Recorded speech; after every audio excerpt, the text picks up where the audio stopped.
You're just about finished with residency. You survived grueling 80-hour work weeks on 70,000 a year. And now you're staring at your first attending contract. 300,000, maybe 350,000, maybe even more. You'd think this would be the moment where everything gets easier, where the financial stress finally lifts. But here's what nobody tells you. For most new attending physicians, that first big salary creates more chaos than clarity. I'm Devin Watts, founder of Fallbrook FI, and I've spent years helping high earning families, especially physicians, navigate this exact transition. The jump from resident to attending isn't just an income increase, it's a complete financial reset that catches even the smartest doctors off guard. In today's video, I'm breaking down why your first 300,000 will feel more stressful than residency, and more importantly, I'm giving you the survival guide so that you can handle it with confidence. Let's get started. Starting with some counterintuitive truth. Making more money often creates more chaos, not clarity. During residency, your financial life was relatively simple. You earned around $70,000 to $80,000, your taxes were likely straightforward, and your spending was constrained by necessity. You couldn't afford lifestyle inflation because there was really nothing to inflate. But the moment you sign the attending contract, that first paycheck of your $300,000 income, everything changes. Or perhaps it's when you receive that sign-on bonus when everything seems to change. Suddenly, you're facing financial decisions you've never had to make before. What should you do with your student loans? Should you pay them off aggressively or invest? What about your taxes? As a single filer earning $300,000, you're now in the 32%, maybe 35% marginal tax brackets with an effective tax rate around 20%. And by the way, this is not counting state taxes. That means roughly $60,000 of your pay goes straight to federal taxes. Then there's the question of retirement accounts. Should you max out your 401k, TSP, or 403b plan at $24,500? What about a backdoor Roth IRA at $7,500? Do you need disability insurance beyond what your employer provides? Should you buy a house this year or wait? And what about that car that you've been driving since medical school? Should you finally upgrade it? This is what I call the complexity trap. Your income scaled drastically from 70,000 to maybe over 300,000. That's a 330% increase, but your financial complexity scaled even faster than that.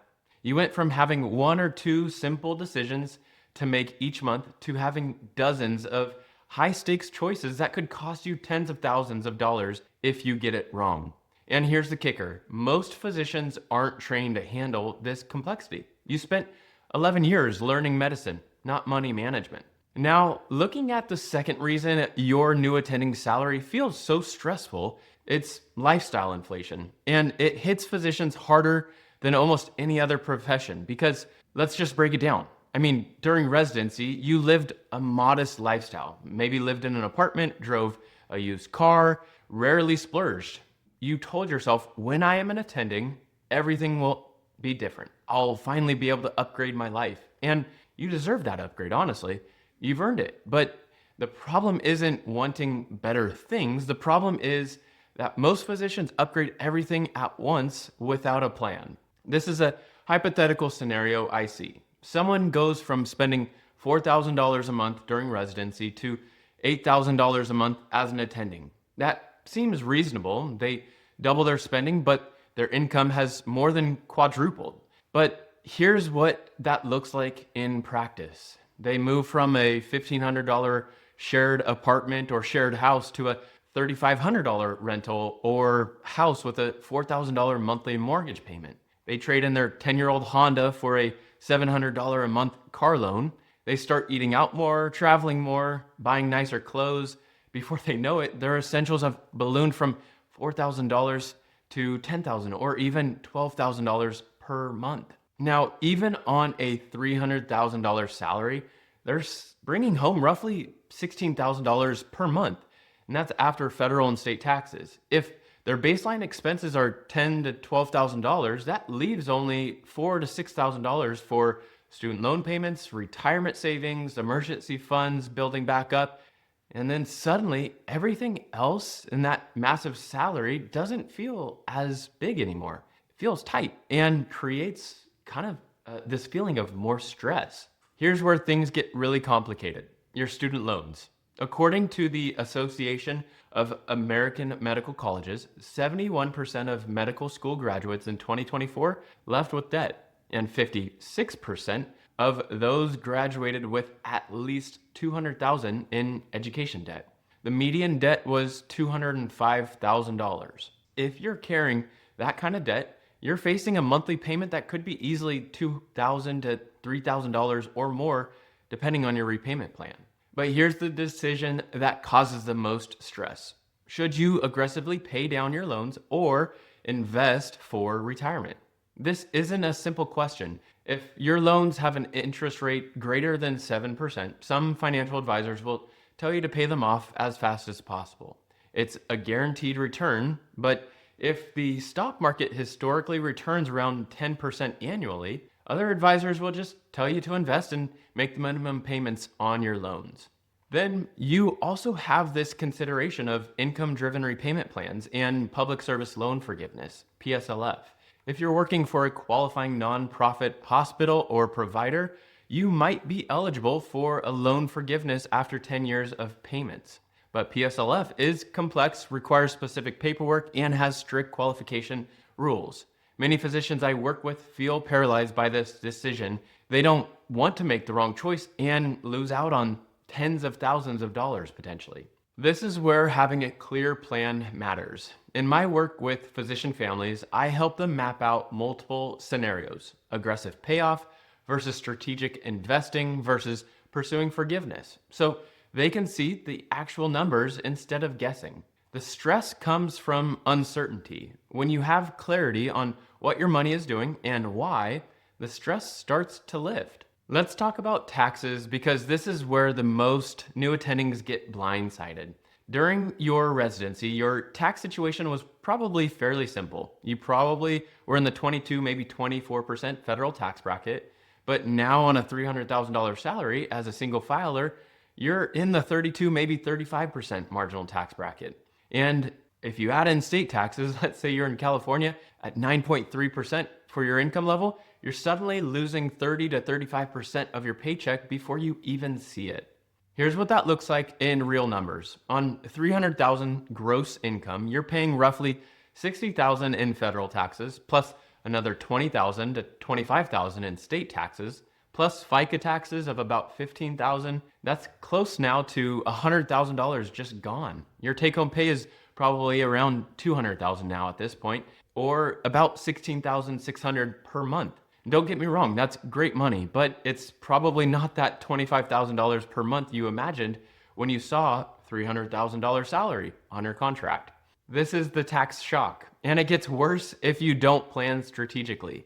Most new attendings don't maximize their tax advantage accounts in year one. They skip maxing out their 401k plan at $24,500 in 2026.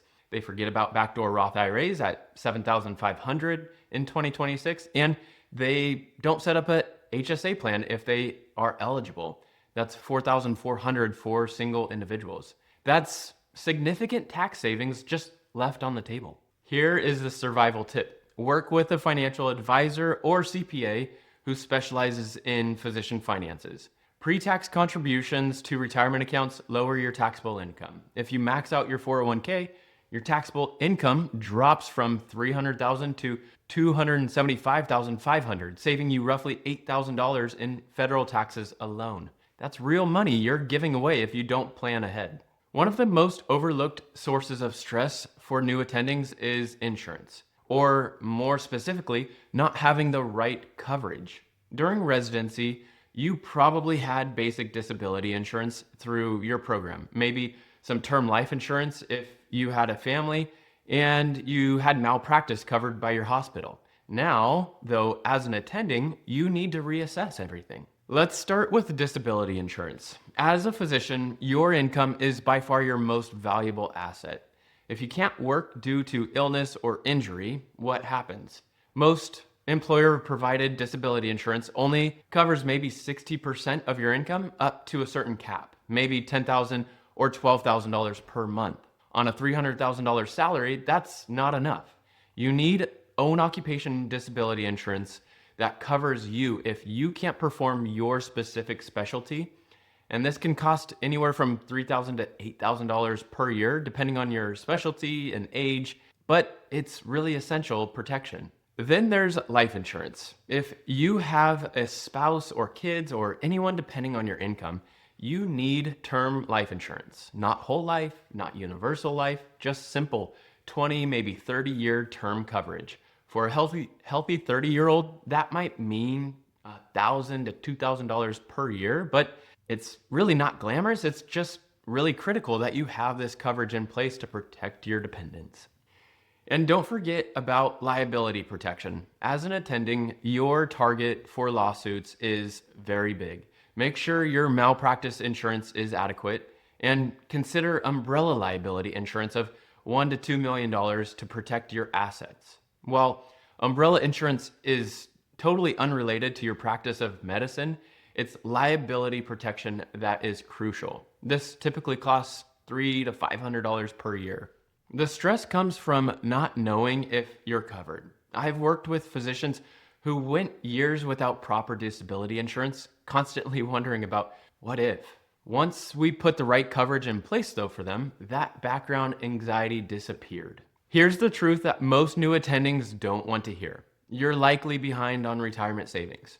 You spent your 20s in medical school and residency earning almost nothing, while your college friends in tech or finance were maxing out their 401ks and building nice nest eggs. Now you're in your 30, 32, maybe 35, and you're just starting to save seriously. That lost time matters for you. Let's run a hypothetical scenario to show you why this is urgent. Imagine two people. Both want $3 million by age 65. Person A starts investing $10,000 per year at age 25.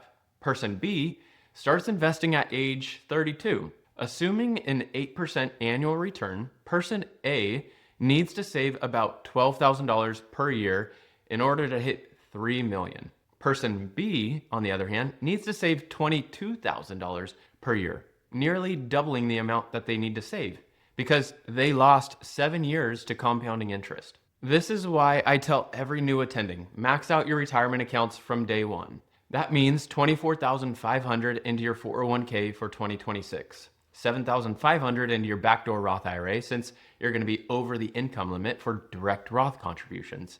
And if you're eligible, make HSA contributions, $4,400 in 2026. And that only makes sense if the underlying health insurance also makes sense for you too.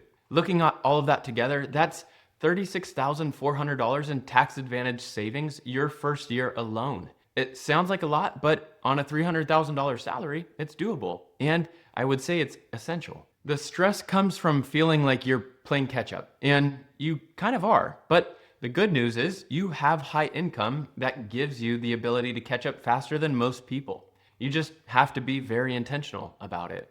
If you're a new attending physician or about to make that transition, I want you to know this. The financial stress you're feeling is normal. It's not a sign that you're bad with money. It's a sign that your financial complexity outpaced your financial education. And that is totally fixable. At Fallbrook FI, we specialize in helping high-earning families bring clarity and structure to their finances. If you're ready to finally get your money handled, start my free course. That link is down below in the description. And if you found this video helpful, follow Fallbrook FI for more clarity-driven financial guidance designed for families who don't have time to figure it out all on their own. Thanks for watching this video. Leave a comment down below if you have any questions, and I look forward to seeing you in the next video.